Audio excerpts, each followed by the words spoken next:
தாரம்பரத்தை ஒட்டி இருக்க பிரமாத ஒரு எஜுகேஷனல் இன்ஸ்டியூஷன் வந்து Madras Christian college. Madras Christian college வந்து ஆரம்பிச்சது ஸ்கூல் ஆரம்பிச்சாங்க. எக்மோரில் ஆரம்பித்து பாரிஸ்க்கு போச்சு. 1930 தான் மாற்றினாங்க.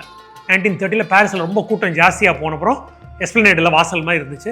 இந்த இடத்த வாங்கி சேலையூர் காடுகள்னு பேர். ஸோ சேலை கூட ஒரு ஹாஸ்டல் பேர் சேலையூர். அவங்க ஹிஸ்ட்ரியில் அதை வந்து கிரேட் மைக்ரேஷன் அப்படின்னு சொல்லுவாங்க. தட் இஸ் பெரிய புலம்பெயர்தல். ஸோ மொத்த காலேஜ் எல்லாத்தையும் தூக்கின்னு எல்லாரும் இந்த காட்டுக்குள்ளே வந்தாங்க. அன்னைக்கு வந்து ரொம்ப தாம்பரம் வந்து ஒரு குட்டி கிராமம், காடு சூழ்ந்த கிராமம். இன்னைக்கு வந்து ஒரு பெரிய நகரமாக இருந்திருக்கலாம். அன்னைக்கு வசதிகள் ரொம்ப குறைச்சலாக இருந்தப்பையும் இந்த காலேஜில் ரொம்ப பிரமாதமான ஸ்டூடெண்ட்ஸ் எல்லாம் படித்தாங்க. பல ஜனாதிபதிகள் படித்தாங்க. அப்புறம் பெப்சி தலைவர் இந்திரா நூயி படித்தாங்க. ரொம்ப சயின்டிஸ்ட் நிறைய பேர் படித்தாங்க. ஸோ இந்த காலேஜ் வந்து ரொம்ப ஒரு எஜுகேஷனுக்காக ஓரியன்டாக இருந்து ரொம்ப ஒரு நல்ல பேர். மெட்ராஸ் விட்டு கொஞ்சம் தள்ளி இருந்தாலும் மெட்ராஸ் கிறிஸ்டியன் காலேஜ் ஒரு அகாடமிக் இன்ஸ்டிடியூஷனாக ரொம்ப பெரிய பேர் வாங்கின ஒரு இன்ஸ்டிடியூஷன்.